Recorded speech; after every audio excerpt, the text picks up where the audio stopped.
Good day, Third Baptist. You know what this is. It's Tuesday, and I'm your pastor.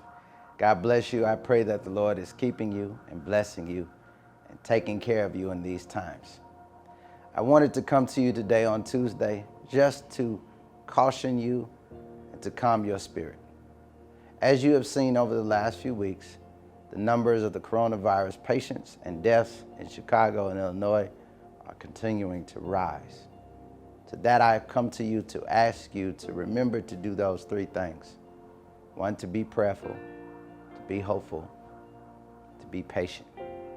I want to emphasize what I mean by being patient.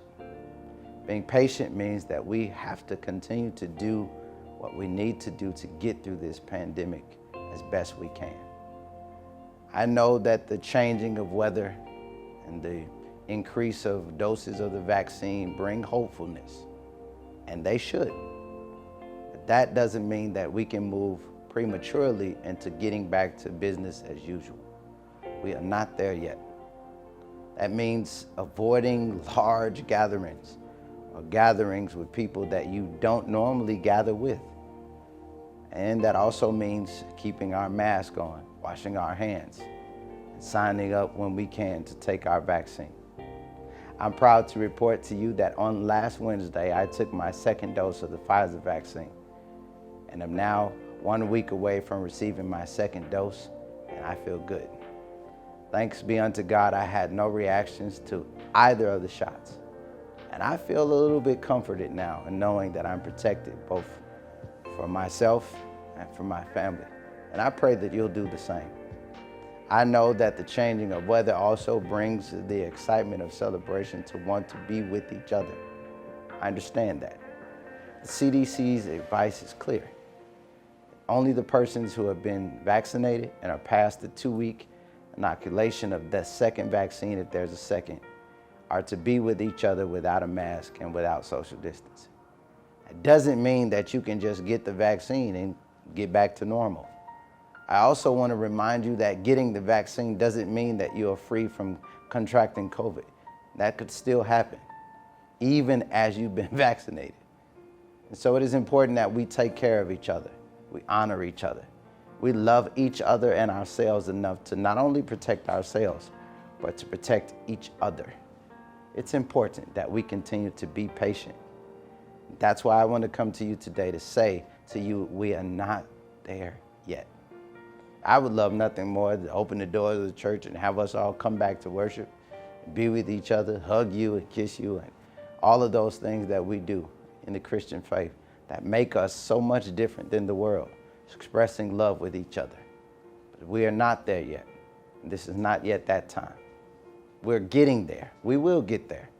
We are not there yet. Lastly, remember the themes that I've put before us for the next 5 years. Being led in the spirit of unity. It's important that we unify with each other. And part of that means that we love each other enough to do what we have to do to be unified with one another. You can't just be okay taking care of you when there are other people who look like you who are hurting. We must share their hurt and their pain and their burdens. Celebrate when they celebrate, but mourn when they mourn and hurt when they hurt. That's what it means to be a community. That we are so not only concerned with ourselves, but as equally as we are concerned with each other, we're concerned about ourselves and each other equally the same. That's what I'm asking us to do. I believe that a church that is unified can change the world. If nothing else, it can reflect who Jesus is to a world who does not know him. The way that they can know him is through us, with no Bible, no doxology, no theology.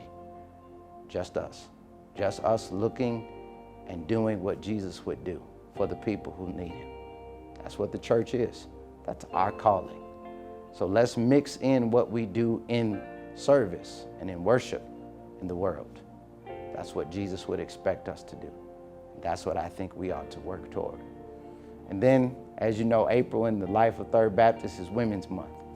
How grateful I am to serve in leadership with women, to be honored in ministry with women, and to be recognized and to recognize the contributions of women in the life of our church and in the history of our church.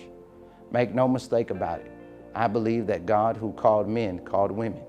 And I believe that God not only entrusted the leadership of the church to men, but also to women. Do you not think it's ironically strange that his first appearance didn't happen with his 12 disciples, but the 2 women who were present? Interesting and oddly enough that Jesus reflects his first resurrection not to the 12 men who were at home, who were afraid, and who were encamped in clothing because of that fear, but to the women who took ministry seriously enough to put themselves in harm and risk way for the sake of Jesus Christ. Tell me you don't think for one moment that Christ is not concerned with the women in which ministry should also flow through. I believe that women are called just as men, that we ought to share both the leadership of the church and the leadership of ministry, and the leadership of what it means to love Christ with all people, including women.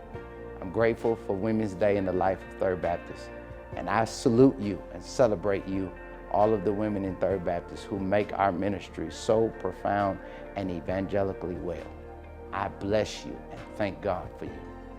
Now, that's all I have for you this Tuesday. Remember those 3 things though. Be prayerful, be hopeful. Most of all, please be patient.